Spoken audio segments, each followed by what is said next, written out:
읽겠습니다. 출애굽기는 애굽을 떠나는 이야기를 기록한 책입니다. 야곱과 그 자녀들 70여 명이 애굽에 내려간 이야기부터 시작이 되고 400년의 시간이 지나면서 생육 번성 충만하게 되어졌다. 1절부터 7절까지 내용입니다. 400년의 시간이 흘렀는데 이제 하나님의 약속대로 가나안 땅에 돌아가도 되겠구나 이렇게 생각하는 시점인데 갑자기 정치적 상황이 바뀌었네요. 요셉을 알지 못하는 새 왕이 일어나서 히브리인들을 이게 두려워하는 겁니다. 이 백성이 우리보다 많고 강하도다. 혹시 전쟁이라도 나면 우리 대적들과 한편이 돼가지고 우리를 치고 이 땅에서 떠나갈까 두렵다 그러면서 감독들을 그들 위에 세우고 통제하고 억압하기 시작했습니다. 바로의 무단 통치가 시작되는 겁니다.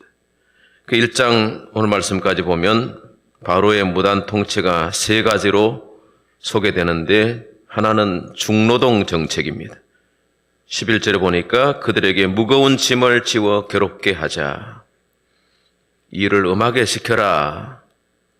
어려운 노동으로 그들의 생활을 괴롭게 하라. 그 시키는 일이 모두 엄하였다. 그래서 떠날 수도 없고 이제 붙들려서 중노동을 해야 되는 그런 환경에 떨어지게 되었습니다. 또 하나는 산파를 통한 유아 살해 명령이죠. 오늘 말씀에 16절에 사내 아이거든 죽이고 딸이거든 살려줘라. 일종의 산하 제한 선택적 출산 정책입니다.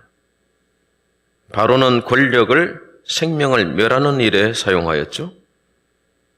선택적 출산이 바로 시대의 이야기만 아니라 우리 오늘날 살아가는 우리와 또 관련이 있는 것 같습니다. 의료기술이 발달한 이 시대에 우리는 출생할 아이의 성별을 알 수 있습니다. 잘 알려주는 의사도 있고 넌지시 옷 색깔로 알려주기도 하고 그래서 사내 아이거든 그냥 지워라 이럴 수도 있지만 글쎄요 거꾸로 딸 아이거든 지워라 이럴 수도 있는 선택적 출산. 유전자 검사를 통해서 치명적인 질병을 가지고 있다. 또 초음파를 통해서 아이가 지체가 부자유하다. 이러면 지어라. 이럴 수 있는 겁니다. 이 생명을 살릴 건가 죽일 건가 하는 것을 사람이 결정하는 거. 이거 하나님의 권한을 침범하는 것입니다. 바로 시대는 국가기관이 그랬고 오늘날은 개인의 선택이라는 이름으로 생명이 선별된다는 거. 이거 하나님의 주권에 대한 도전이 아닐 수 없습니다. 세 번째 무단 통치는 사내 아이는 태어난 즉시 죽이라. 나일강에 던져라. 22절에 말씀하셨죠. 바로의 명령은 누가 살아야 하고 누가 죽어야 하는지를 권력이 사람이 결정하는 것입니다. 이 바로는 그래서 이 생명을 경시하는 것 때문에 심판을 받습니다. 그래서 10가지 재앙이 임했을 때 10번째 재앙은 뭡니까? 애굽의 모든 장자는 다 죽임을 당하는 것. 하나님의 심판입니다. 성별 자기 결정권도 문제죠. 사람을 지었을 때 남자와 여자를 지으시고 남자도 아니고 여자도 아닌 건 없다. 성별을 자기가 결정하는 거 엄마 내가 딸로 태어났지만 아들이 돼 볼래? 이러면서 성 전환 수술을 하고 동사무소 가면 그거 바꿔준다고 그래요. 대한민국 국회에서는 차별금지법이라는 미명하에 동성애를 합법화하려는 망국적 행태를 보이고 있습니다. 이거 저지되어야 하고 이렇게 되면 안 됩니다. 소돔과 고모라에 대한 하나님의 심판은 불과 유황불로 나타났죠. 하나님은 반드시 그 창조의 목적대로 하나님의 뜻대로 생명이 세상으로부터 올 때 뜻이 계시는 겁니다. 딸이면 딸에 대한 계획이 계시는 거고 아들에 대한 계획, 생육 번성 충만해야 된다. 그 성을 전환시키면 생육 번성이 되겠습니까? 그 인간 본의적으로 결정하는 거, 자기 결정권, 이거는 하나님의 말씀에 위배되는 겁니다.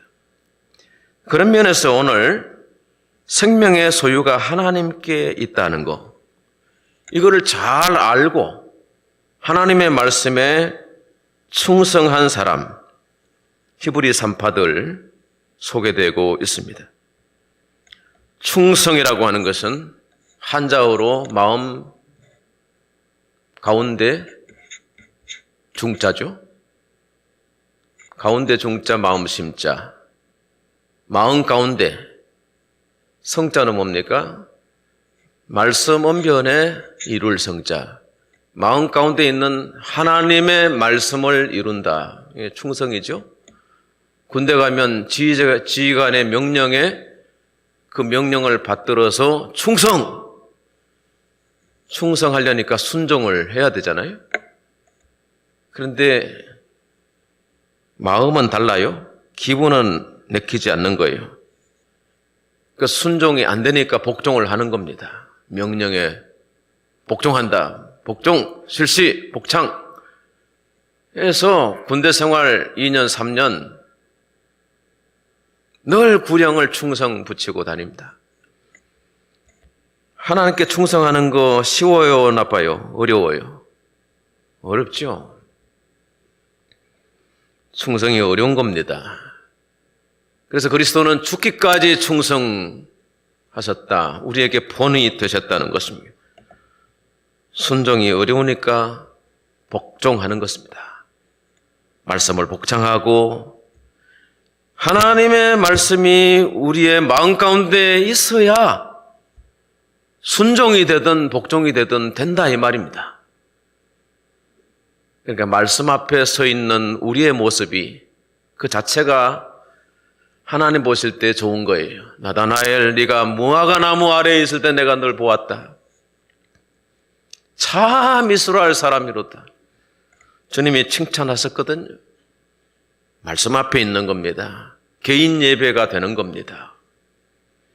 하나님께 공예배를 드리고 개인 예배 경건의 시간을 갖고 말씀 앞에, 요즘은 어플이 있어가지고 어디를 다니든지 말씀을 보고 들을 수가 있습니다. 잡다한 세상적인 것을 끊어버리고 우리가 얼마든지 결단하면 하나님의 말씀을 우리가 들을 수 있는 구조와 하나님의 말씀께로 나갈 수 있는 통로가 있는 것입니다. 공예배는 우리가 하나님께 약속한 시간, 하나님께 나가는 은혜를 입어서 도전을 받고 힘을 덧입어서 세상에서 하나님의 사람으로 살 수 있게 하는 복된 자리인 것입니다. 저와 여러분 모두가 하나님께 충성할 수 있게 되기를 축원합니다. 히브리 산파들의 충성에 대해서 살펴보려고 합니다. 먼저 이 히브리 산파 누굽니까? 시브라 부하라고 하는 이름은 애굽 사람의 이름이 아니에요. 히브리 산파라고 돼 있는데 히브리 여인들의 출산을 돕는 애굽 여인이라는 뜻도 있고 히브리인이면서 히브리 여인들의 출산을 돕는 조산원일 수 있는 것입니다. 후자의 해석이 더 유력하다고 봅니다. 이 히브리 산파들은 바로의 명령보다 하나님의 말씀에 충성했다는 것입니다. 그래서 히브리 산파들은 하나님의 명령을 지켜 경외를 했다 그래요. 17절 말씀이죠. 산파들이 하나님을 두려워하여 하나님을 경외했다는 뜻입니다. 하나님을 사랑했다는 것입니다. 하나님을 사랑하면 하나님이 두려워야 마땅한 것입니다. 하나님이 너무나도 쉽고 하나님을 또 수월하게 생각하면 안 된다는 거예요. 하나님은 사랑이 많으시지만 또 공의로우신 분이시죠.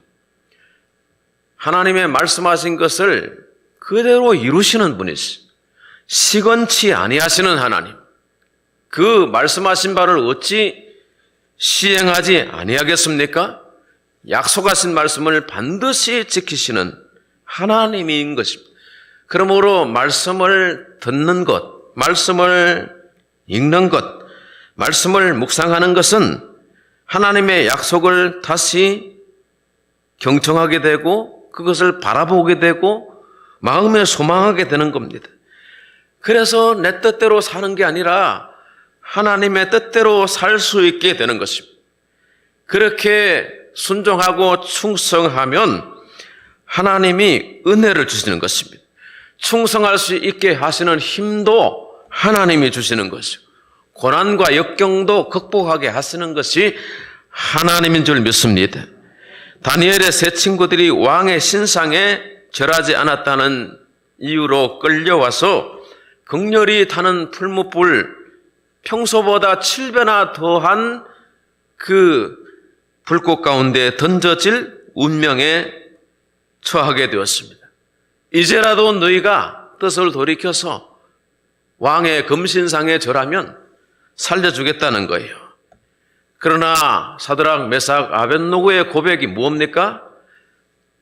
다니엘서 3장 18절 말씀하기를 그리 아니하실지라도 왕이시여 왕의 신들을 섬기지도 아니하고 금신상에 절하지 아니할 줄을 아옵소서. 뭡니까? 오직 하나님께만 절하고 하나님께만 충성하겠다는 것입니다. 이러한 충성이 저와 여러분에게도 일생에 충만하게 되기를 축복합니다.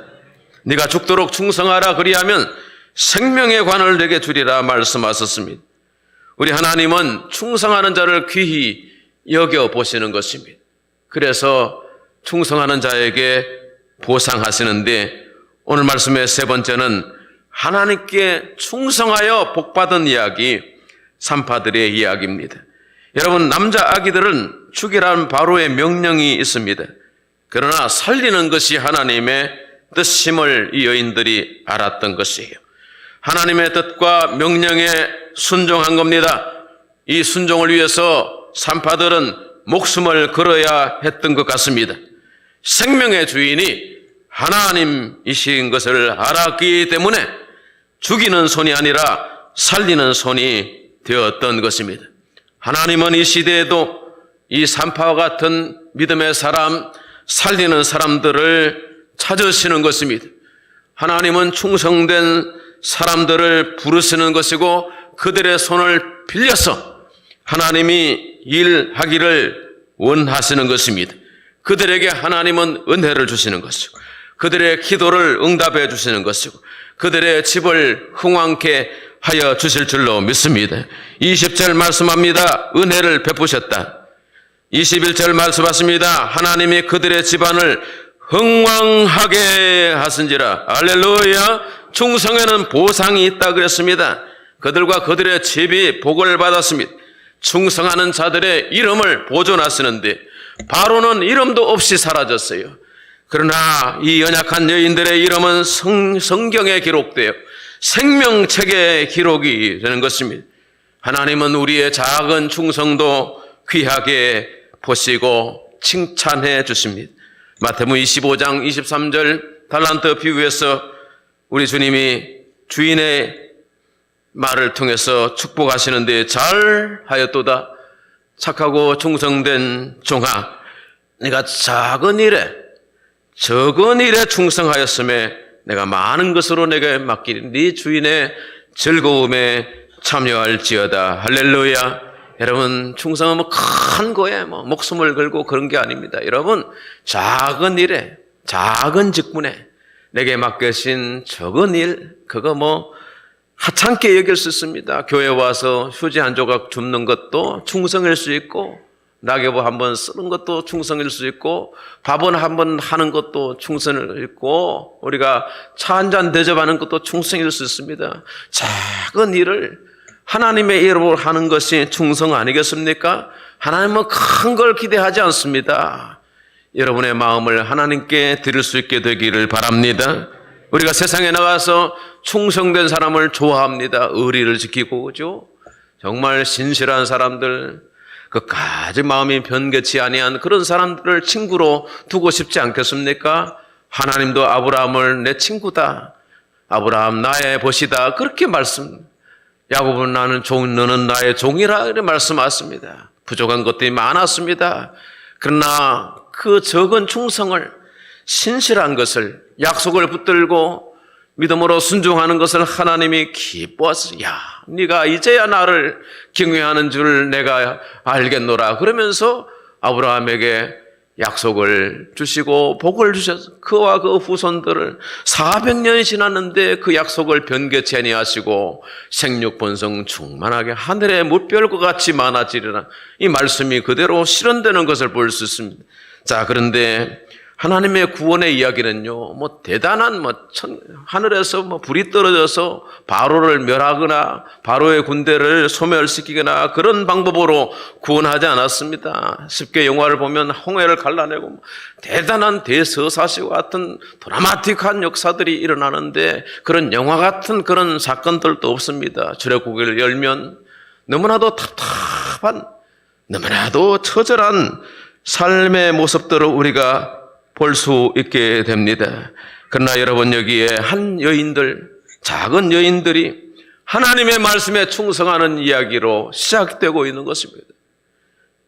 그러다가 3장에 가면 한 작은 여자아이가 갈대 상자를 지키는 그런 역할을 수행하는 것을 볼 수 있습니다. 바로는 명하기를 사내 아이가 태나거든 나일강에 던지라고 말씀하셨지만은 모세의 아버지 요게벳과 어머니 아므람과 어머니 요게벳은 그 아이를 살리기로, 그래서 갈대 상자를 예비해서 거기다가 아기를 두고 그 누이로 하여금 지키게 하였습니다. 자, 그런데 나일강에 아마 그 물 흐름을 따라가지 못해서 한순간 이 소녀가 상자를 지키지 못한 것 같습니다. 그 상자가 흘러 어디로 갑니까? 바로의 딸이 목욕하는 곳으로 흘러가서 그 아이를 건져내었다. 그래서 모세라고 하는 이름을 짓지 않습니까? 내가 물에서 건져냈다, 모세다. 구원의 이야기인 것입니다. 물에서 건짐받는 것도 구원의 이야기입니다. 저는 바닷가에 살다가 2번 물에 빠졌는데 하나님이 한 번은 친구의 선배가, 한 번은 이웃 아저씨가 나를 건져냈어. 물에서 건짐받은, 그것도 구원의 이야기입니다. 사업하다가 파산을 당했는데 파산 중에 하나님께서 은혜 주셔서 또 어떻게 회복되어지는 것도 구원의 얘기. 죽을 병 걸렸는데 히스기야 같이 하나님께 기도했을 때 하나님이 약을 주시고 주의 종과 함께 기도하여 치료를 받았던 그 구원의 이야기인 것입니다. 너와 내 집이 구원을 받으리라. 이 땅에서 여러분의 집이 잘 되는 것이 구원인 것입니다. 하나님은 우리가 알지 못하는 배후에서 살아계셔서 역사하신단 말입니다. 믿으십니까, 여러분? 한 작은 여자아이를 통해서도 하나님이 일하시는, 산파들을 통해서 다 사내 아이들 죽는 가운데서도 모세는 하나님이 살리시는, 모세는 그 동료들의 그 핏값으로 대신 구원을 받은 것 같습니다. 그래서 평생의 책임을 강하게 지고 응답하며 살았답니다. 모세의 충성에 대해서 히브리서 3장에 가면 하나님의 집 맡은 사환으로 충성했다 그랬습니다. 책임이 무거우니까요. 짐이 무거운 겁니다. 민족을 구원해 보려고 바로의 왕궁에 있을 때 주먹을 한번 써봤습니다. 근데 여러분, 혈과 육으로 구원할 수 있는 게 아니에요. 권력으로 구원할 수 있는 게 아니에요. 이스라엘을 구원하는 것은 하나님의 구속의 계획, 구원의 계획이 있는 것입니다. 그래서 광야로 보내줘서 40년을 세월을 죽이고 있는 겁니다. 나이 40에 갔는데 80이 되었습니다. 하나님이 모세를 부르신 이야기, 다음 주에 말씀을 드리겠습니다. 갈대상자 이야기인 것입니다. 하나님의 구원은 오랜 시간 속에서 하나님이 하나하나 이루어 가시는 것을 볼 수 있습니다. 그래서 한 아기를 준비하시는, 그리하여 모세를 통해서 이스라엘이 구원받는 이야기, 출애굽기의 이야기인 것입니다. 우리의 구원도 마찬가지입니다. 구원은 멀리 있지 않고 가깝게 있는 것입니다. 내 삶의 저변에 보이지 않는 하나님의 손으로 이루어지고 있단 말입니다. 우리가 말씀에 순종하고 생명을 소중히 여기고 생명을 돕고 섬기고 인도하는 역할을 한다면 하나님이 우리를 통해서, 우리의 손을 통해서 일하시고 역사하실 줄로 믿습니다. 전도지를 한 장 나눠주는 것도 작은 일입니다. 그 전도지를 보고 예수 믿을 수가 있고, 그들이 교회 와서 우리가 섬김과 사랑을 통해서 하나님의 사람으로 온전케 되어진다면 그것도 구원의 이야기인 것입니다. 우리 장로님 오늘 기도하셨듯이 각 청마다 시설이 있는데 한 생명을 구원하는 것이 얼마나 귀한 겁니까? 평생을 예수 안 믿다가 영혼에 입소하셔서 예배드리고 기도하다가 마음을 열고 세례 받으시고 천국 가시는 분들도 계십니다. 얼마나 귀한 일인지 모릅니다. 매일 다니시면서 그래도 목사님 만나고 여기서 집사님들, 청지기들을 만나서 그래도 교회가 좋은 일을 한다. 그래서 마음을 열고 구원받는 사람들이 있는 것입니다. 여러분, 한 영혼이 귀한 것입니다. 어떤 방법이 됐든 우리에게 주어진 생명들을 건지고 돕고 살리는 산파의 역할은 오늘 이 시대에 하나님의 백성들에게 주신 똑같은 사명인 것입니다. 이 일을 교회가 하는 것입니다. 이 일을 한국교회가 해야 되는 것. 많은 영혼들을, 열방과 만민을 구원하는 일을 위해서 하나님 이 땅에 교회를 세우신 것입니다. 저와 여러분이 히브리 산파들처럼 말씀을 붙들고 순종하여 충성함으로 은혜를 입고 여러분의 집이 흥왕케 되는 축복을 받게 되기를 주님의 이름으로 축복합니다. 하나님 아버지 감사합니다. 말씀 듣는 우리의 귀가 복되고 마음에 지켜서 응답하여 하나님의 구원을 이루게 하여 주시